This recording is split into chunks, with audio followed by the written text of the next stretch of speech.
கேட்கும்போது ஒரு பெரிய பிரமிப்பும் நம்பிக்கையும் இருந்தது. இது எப்படி சாத்தியமாக போகுது அப்படின்னு ஒவ்வொரு படத்துக்கு முன்னாடி ஒரு பெரிய கேள்வி இருக்கும். சரி, நடித்து முடிச்சிருவோம். ஏன்னா இப்போ கதை கேட்கும்போது மட்டும்தான் அந்த கதையோட அட்ராக்ஷன்ஸு, அதோட வேலை அந்த கதை அட்ராக்ட் பண்ணக்கூடிய பாயிண்ட்ஸ் எல்லாம் தெரியும். நடிக்கும்போது தெரியாது, அது வெறும் கேல்குலேஷன்ஸ் மட்டும்தான். நடித்து முடிச்சதுக்கப்புறம் எனக்கு சுத்தமாக தெரியாது இது எவ்வளோ தூரம் ஒர்க் அவுட் ஆகும். ஒரு 5% தெரியலாம். அப்புறம் வேறு யாரையாவது கூப்பிட்டு வந்து அவங்க பார்த்து எடிட்டரை கேட்டு, எடிட்டர் அசிஸ்டன்ஸை கேட்டு, இந்த மாதிரிலாம் கேட்டு தான் இந்த சீன் ஒர்க் அவுட் ஆகுதா, அது புரிஞ்சிருக்கா அப்படின்னு யாரையா கேட்டு தெரிஞ்சுப்பேன் மொழியை. ஆனால் அந்த கேட்குற ஒவ்வொரு பாசியும் மொத்த மாலையாக கற்பனை பண்ணவே முடியாது மனசில். ஸோ ஆனால் ஓரளவு நம்பிக்கையோடு தான் நாங்கள் இருந்தோம். உங்களுக்கு ஷோ போகிறதுக்கு முன்னாடி வரைக்கும் நிறைய பேருக்கு போட்டு காமிச்ச ஒரு நம்பிக்கையில் உங்களுக்கும் பிடிக்கும், ஒரு ஆவரேஜ் இல்லை அபோவ் ஆவரேஜில் இந்த படம் வந்து எங்கள் தயாரிப்பாளருக்கு வந்து போட்ட காசை எடுத்து கொடுத்துருவோம் அப்படின்னு ஒரு நம்பிக்கையில் இருந்தோம். ஏன்னா என்னுடைய முந்தைய படங்கள்லாம் சரியாக போகாதனால இன்னொரு நண்பர் சொன்னார், இந்த மாதிரி என்னோடய படம் ஒரு பேனர் ஏற்றும்போது வந்து விஜய் சேதுபதிக்கு இனிமேல் பேனர் ஏற்றினா கூட்டமாக வரப்போகுது அப்படின்னு ஒரு 2-3 படத்துக்கு முன்னாடி சொன்னதாக என்கிட்ட சொல்லும்போது நானும் வந்து ஒரு வேளை என்னன்னு தெரியல, ஒரு கணக்கெலாம் இருக்கலாம். பட் அதெல்லாம் யோசித்து இந்த படத்தை செய்யலாம் இல்லை. இது எந்த விதமான எமோஷனலுக்காகவும் இதை சொல்லவே இல்லை. இந்த மாதிரி நிறையா கேள்விகள் வந்து என்னை சுற்றி ஓடிக்கிட்டே இருந்தது. அந்த கேள்விகளுக்கு பதில் சொல்வதற்காக மகாராஜா பண்ணலை. ஏன்னா அந்த எண்ணத்தில் பண்ணால் அது உருப்படாது. அதனால் அப்படிலாம் யோசிச்சு எதையுமே பண்ணல. கேள்வி எதையும் நான் எழுப்பவில்லை. என்னை சுற்றி இருக்கவங்க தான் கேள்வி எழுப்புனாங்க, என்னை சுற்றி இருக்கவங்க தான் பதிலும் சொன்னாங்க. அந்த பதிலாக மகாராஜா அமைஞ்சதில் நான் நித்திலனுக்கும் சுதன் சாருக்கும் ரொம்ப பெரிய நன்றி நான் சொல்லிக்கிறேன். நீங்கள் படம் பார்த்து முடித்து அன்றைக்கி நடந்த ப்ரெஸ் மீட்டில் கேள்வியெலாம் கேட்டு அப்படிலாம் போனோன்னா அன்றைக்கி நான் ரொம்ப சந்தோஷமாக இருந்தேன். ஏன்னா நீங்கள் எல்லாருமே கேள்வி கேட்டாலும் சிரித்த முகத்தோடு சந்தோஷத்தோடு எனக்கு கேட்டுட்டு இருந்தீங்க. அந்த மூமெண்ட் நாளைக்கு மக்கள் பார்க்க போகிறாங்க. இன்றைக்கி நீங்கள் பார்த்துட்டு அந்த இரவு ரொம்ப இனிமையான இரவாக இருந்தது. அது முடிச்சுட்டு போய் அந்த மோஸ்ட்லி நான் பேசினலாம் உட்காந்து பார்க்க மாட்டேன். என் படம் பார்க்குறது எனக்கு கூச்சமாக இருக்கும். அந்த ஒரு 14 நிமிஷம் 10 நிமிஷம்னு நினைக்கிறேன், அதை உட்காந்து பார்த்துட்டு இருந்தேன். ரொம்ப சந்தோஷமாக இருந்திருக்கு அந்த நேரத்தில். நீங்கள் படம் பார்த்து நீங்கள் அதை வரவேற்ற விதத்தை பார்த்து. ஸோ உங்கள் அனைவருக்கும் மிக்க நன்றி. உங்களுடன் இதுவரை இருந்த உறவும் இனிமையானது, இனிமேல் தொடரப்போகும் உறவும் இனிமையானது. உங்கள் அனைவருக்கும் மிக்க நன்றி. மக்களுக்கு ரொம்ப பெரிய நன்றி. உங்கள் ரசனைக்கு ரொம்ப நன்றி. என் மீது வைத்த நம்பிக்கைக்கு நன்றி. இந்த படத்தின் மீது வந்து ரசித்து, முன்னாடி நாங்கள் சொன்ன மாதிரி இந்த படத்தை பற்றின அந்த பிளாட்ஸை மக்கள் கண்ணியத்தோடு மற்றவங்களுக்கு சொல்லாமல் அதை காப்பாற்றவும் நான் நம்பணும். முடிஞ்ச அளவுக்கு கேள்வி கேட்டவங்களும் மக்களும் வந்து இங்கேயும் சரி, நான் ஹைதராபாத்தில் போயிட்டு ப்ரொமோஷன் பண்ணும்போது சரி, ஆஃப்டர் ரிலீஸ் நம்ம ப்ரொமோஷனுக்கு போகும்போது சரி, சில கேள்விகளை கேட்டால் கதை தெரிஞ்சுக்கிறேன்னு அந்த கண்ணியத்தோடையே கேள்வி கேட்டாங்க. ஸோ அந்த அத்தனைக்கும் நன்றி. என் கூட பணிபுரிந்த ஒவ்வொருக்கும் தனித்தனியாக தேங்க்ஸ் சொன்னால் எனக்கும் தூக்கம் வருது, நல்லா சாப்பிட்டு நான். அதில் மிக்க நன்றி.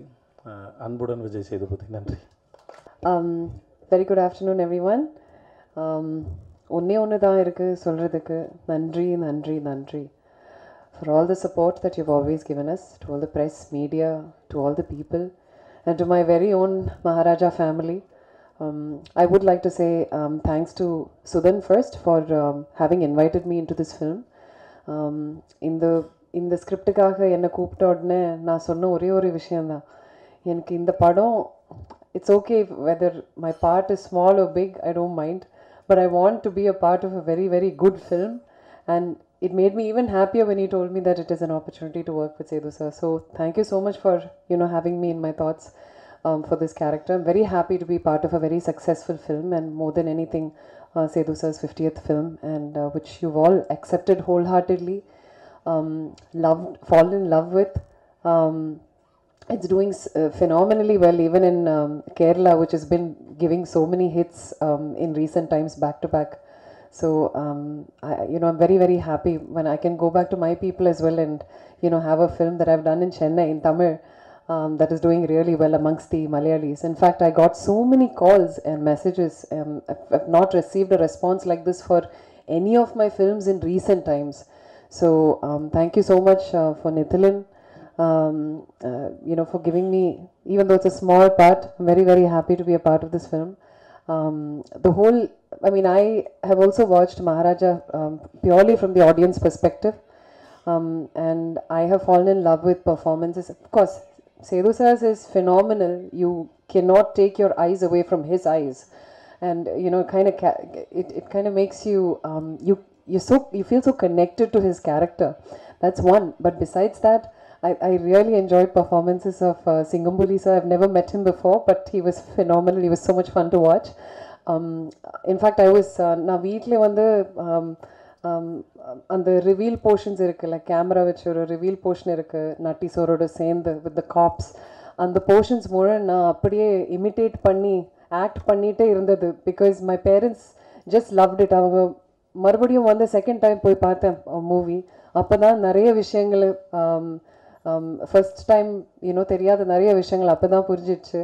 So there are so many hidden clues மாதிரி, so many hints that has been dropped throughout the screenplay of this film, which is so phenomenally been handled.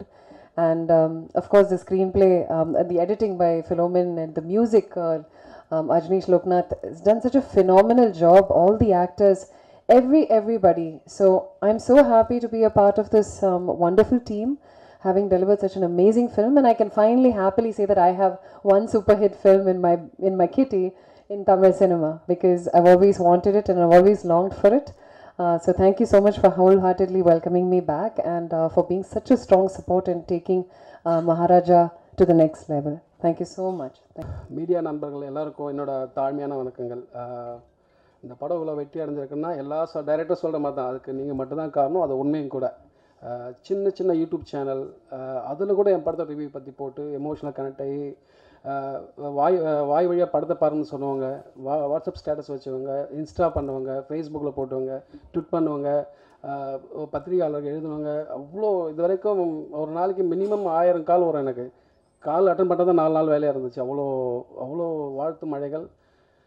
இதுக்கு தானே ஆசைப்பட்ட பாலகுமாரங்கிற மாதிரி ரொம்ப சந்தோஷமாக இருக்குது. அத்தனை நல் உள்ளங்களுக்கும் என்னோட நெஞ்சார்ந்த நன்றிகள்.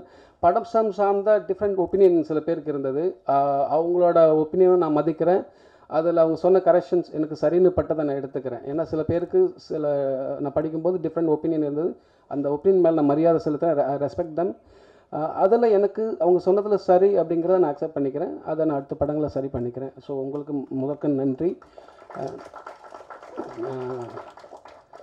போன முறை சொல்லும்போது என் அசிஸ்டன்ட் டைரக்டர் பேர் சொல்லும்போது சுரேஷ் விட்டேன், அருவாயிட்டு வந்துட்டாப்புல என்ன என் பேர் நீ எப்படி விடலாம் அப்படின்னு. அதனால் சுரேஷுக்கு மட்டும் நன்றி. மீது எல்லாருக்கும் போன முறை சொல்லிவிட்டேன், அட்ஜஸ்ட் பண்ணிக்கோங்க. என்னோட சேதண்ணா, ஐ மீன் ஆர்டிஸ்ட் சைடு சேதண்ணா, அனுராக் சார், நட்டி சார், தாஸ் அண்ணன், மம்தா மேம், அபிராம் மேம், சிங்கம்புலி அண்ணன் சொல்லவே மாட்டேங்க, பார்த்தாலும் போகிற போக்கில் சொல்லிட்டு போயிடுவேன், கெஸ் பண்ணிடுவாங்கன்னு சொல்லிட்டு. சிங்கம்புலி அண்ணன், கல்கி, சாச்சனா, லிசி ஆண்டனி, மணிகண்டன், எல்லாருக்கும் என்னோட இன்னும் ஏதாவது 1-2 விட்டு தான் மன்னிச்சுக்கோங்க.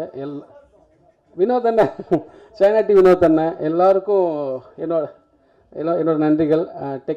டெக்னீஷியன் டீம், பிலோ, DKP, Aju, art director Selvakumar sir, முக்கியமாக எங்கள் இபி குமார் அண்ணன், எல்லாருக்கும். இன்னும் டிசைன் பண்ணவர் ராஜா கிருஷ்ணன், தண்டோரா டிசைனர், சவுண்ட் சைட் பண்ண ஒலி, சிஜி பண்ண ப்ரெசன்ட் பிக்சல், ஐ மீன் பேர் என்ன மறந்து போச்சு, பிக்சல் லைட், சாரி. இன்னும் இருக்கிற எல்லா டெக்னீஷியன் டீமுக்கும் என்னோட நெஞ்சார்ந்த நன்றிகள். சேதனை பற்றி நிறையா சொல்லியிருக்கேன். ஒரு இன்சிடென்ட் மட்டும் சொல்ல ஆசைப்பட்றேன். அவர் நான் முன்னாடி சொல்லியிருக்கேன், is a great actor, there is no doubt about that. But அதோட அவர் பெரிய மனுஷன். ஒரு நாள் ஷூட் பண்ணிட்டு இருக்கும்போது யதார்த்தமாக ஷூட் பண்ணியிருந்தா ஒருத்தன் பொம்மை கடை மாதிரி வச்சுருந்தான் தள்ளு வண்டியில். அவன் ரெக்கார்டு வச்சுருந்தான், கூறு 3 ரூபா மாதிரி, கூறு 50 ரூபா, கூறு 50 ரூபா வச்சுருந்தான். அந்த ரெக்கார்டை வாங்கி இவர், நான் சேதுபதி பேசுகிறேன், கூறு 50 ரூபா, கூறு 50 ரூபா, கூறு 50 ரூபா, கூறு 50 ரூபான்னு எடுத்து கொடுத்தாரு. அது இது ப்ரொஃபஷனலாக பண்ணியிருந்தால் ஒரு 1 கோடி ரூபா சம்பளம் நினைக்கிறேன், இல்லைண்ணே? அது எனக்கு அந்த மொமெண்ட் என்னால் லைஃப்பில் மறக்கவே முடியல. அசால்ட்டாக அவள் அதான் சொன்னேன், சேதனை வந்து மேன்மக்கள் பெரிய மனுஷன், நிறைய சொல்லலாம். எல்லோரும் கேட்குறாங்க, சிங்கப்புலி எப்படிப்பா அந்த கேரக்டருக்கு சூஸ் பண்ணேன் அப்படின்னு. நான் ஒரு இன்சிடென்ட் சொல்ல ஆசைப்பட்டேன். அங்கே தான் அவரை நான் சூஸ் பண்ண ஆசைப்பட்டேன். தொப்பின்னு ஒரு ஆடியோ லான்ச்சு, தொப்பின்ற ஒரு படத்தோட ஆடியோ லான்ச்சு. எல்லோரும் பேசிட்டாங்க. அந்த ஆங்கர் வந்து சிங்கம்புலி அண்ணன் கூப்பிட்றாங்க, அடுத்ததாக சிங்கம்புலி வந்து பேசுவார் அப்படி சொல்லிட்டு போயிட்டாங்க. மனுஷனுக்கு என்ன கோவம் வந்துச்சுன்னு தெரியல, இந்த சாப்பிட்டுட்டு பல்லு இடுக்கில் கறி மாட்டிக்கல, அப்போ நாக்கு வந்து தொலாவிட்டுருக்கலாம், அப்படி அப்படி வந்து இப்படி பேசி மைக்கை பிடிச்சி இப்படி சொன்னார். என் பேர் சிங்கப்புள்ளி, நான் வந்து அல்டிமேட் அது பேசிட்டேன். அல்டிமேட் சார் அஜித் நடித்த ரெட் படத்தோட டைரக்டர் நான் தான். சூர்யா சாரை வச்சு மாயாவை பண்ணியிருக்கேன். பாலா சார் படங்களை இவ்வளோ பண்ணியிருக்கேன். அவரோட ஹிஸ்ட்ரி ஃபுல்லாக லென்த்தாக சொல்லிவிட்டு என்னை வந்து போகிற போக்கில் சிங்கம்புலி வந்து பேசுவார் அப்படிங்க. ஒருத்தர் மனுஷன் அத்தனை கோவத்தை அடிக்கிட்டு அப்படின்னு பேசின அந்த ஆட்டிடியூட் இருக்குல்ல, இட்ஸ் அ ஃபினாமினல். கூப்பிட்றான் ஆள் அப்படின்ற மாதிரி எனக்கு அவர் வேணும்ண்ணே, என்ன நீ வானே நீங்கள் பண்ணிடல அழுதுருவேன் அப்படின்ற மாதிரி கூப்பிட்டு கெஞ்சி கூத்தாடி நடிக்க வச்சுட்டேன். பர்ஃபார்மன்ஸ் பார்த்துருப்பீங்க, அவருக்கு சொல்ல வேணும். ஸோ எனக்கு ரொம்ப சந்தோஷமாக இருக்குது. முக்கியமாக இங்கே ஒரு விஷயம் சொல்லணும்னு ஆசைப்பட்டேன். இந்த கதை உருவாகிறதுக்குன்னு ஒரு க்ரேஸியான வரலாறு உண்டு. சாப்பிட்டுருக்கும், தூங்கிடாதீங்க.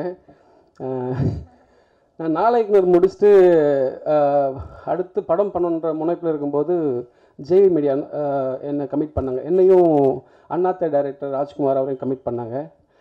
கமிட் பண்ணும்போது ஒரு கதை கேட்டாங்க. நான் ஒரு கதை சொன்னேன், எனக்கு ரொம்ப பிடிச்சிருந்துச்சு ஸ்கிரிப்டு. ஃபஸ்ட் டைம் என்னை கூப்பிட்டு அவங்க தான் டைட்டில் பண்ணாங்க தான். ஸோ கதை சொன்னோடனே இப்படி பார்த்தாரு, ஐயோ இதெல்லாம் எப்படி எங்கள் படம் பண்ணுறது, பைத்தியக்காரா அப்படின்னாரு அவர். இல்லை என்ன ஒர்க் ஆகணும். ஸோ ஜேவி சார்கிட்ட கூப்பிட்டு போனாங்க. ஜேவி சார்கிட்ட கதை சொன்னேன், நீ நல்லா இருக்கடா அப்படின்னு. நல்லா இருக்கடா பண்ணலான்னு சொல்லிட்டு அவர் அப்புறம் அனுப்பிச்சாரு. அப்புறம் கூட இருந்தவங்க என்ன சொன்னாங்கன்னு தெரியல, மனுஷனுக்கு ஒரு மாதிரி கூப்பிட்டுக்கிட்டே நிற்கல, அது வேணாண்டா எல்லோரும் ஒரு மாதிரியாக சொல்கிறாங்க, எனக்கு ஒரு மாதிரியாக இருக்குது, வேறு பண்ணலாமாடா அப்படின்னாரு. இல்லைண்ணே இது ஒர்க் ஆகணும் அப்படின்னு சொல்லிட்டு நான் அமைதியாக இருந்தேன். அப்படியே காலங்கள் தள்ளி போயிடுச்சு. அப்புறம் சாந்தனு பைக்ராஜ் சார் பையன், அவர்கிட்ட போய் சொன்னேன். அவருக்கு ரொம்ப பிடிச்சிருந்துச்சு இந்த ஸ்கிரிப்டு. அவர் நிறைய ப்ரொடியூசர்கிட்ட கூப்பிட்டு போனார். பைக்ராஜ் சாரையும் கேட்டார், அவருக்கும் கதை கேட்டார், அவருக்கும் ரொம்ப பிடிச்சிருந்துச்சு. அப்புறம் நிறைய ப்ரொடியூசர்கிட்ட கூப்பிட்டு போனார். அப்புறம் ஒரு சமயத்தில் எல்லோரும் போன பந்தல் அடித்த மாதிரி திரும்பி வந்துட்டே இருந்தேன். ஒரு மாதிரி டயர்டாகி விட்டுட்டு அதுக்கப்புறம் வேகமாக இன்னொரு ஸ்கிரிப்ட் எழுதுனா, அந்த வேகமாக எழுதின 1 இயரில் எழுதின ஸ்கிரிப்ட் தான் குரங்கு பொம்மை. அது முடித்து ஓரளவுக்கு மரியாதையான பேர் கிடச்சிது. அடுத்து படம் பண்ணலாம் அப்படின்னும்போது சுதன் சார் அட்வான்ஸ் கொடுத்தாரு. அப்படியே அந்த பழைய கதை தூசு தட்டி சொல்லலான்னா மறுபடியும் இவரு தட்டி விட்டாங்க, என்ன பண்ணுறதுன்னு சொல்லி அந்த கதையில் இருக்கிற அந்த ப்ரமைஸ் மட்டும் ஜஸ்ட் ஒரு ப்ரமைஸ், அந்த க்ரன்ச் மட்டும் தனியாக எடுத்துகிட்டு வச்சுட்டு இதெல்லாம் தள்ளி போட்டுட்டு அதை வச்சுட்டு புதுசாக ஒரு ஸ்கிரிப்ட் எழுத ஆரம்பித்தேன். அவர்கிட்ட ஒரு 1 hour கதை சொன்னேன். அவர் ரொம்ப பிடிச்சி போச்சு. அப்புறம் பேசணும். என்னோட அவருக்கு எல்லா வேர்ஷனும் தெரியும் சுதன் சாருக்கு. அந்த சீனு அந்த வேர்ஷன் இல்லை நித்திலன் அப்படிம்பாரு, அவ்வளோ வேர்ஷன் கிரியேட் ஆச்சு. அவர் சொல்லுவார், இவருக்கு டைம் மட்டும் கொடுக்காதீங்க, டைம் கொடுத்தா எழுதிட்டே இருப்பான். ஸோ இப்போ நீ இப்போ எழுதிட்டுருக்கல, இது லாஸ்ட் வேர்ஷன் முடிச்சுப்போம், நீங்கள் விட்டா இன்னும் எழுதிட்டுருப்பேன், ஷூட் போயிடலான்னு சொல்லி போயிட்டோம். ரொம்ப சந்தோஷமாக இருக்குது. ரொம்ப சந்தோஷமாக இருக்குது. உங்களுக்கு எல்லாருக்கும் நன்றி. தேங்க்யூ.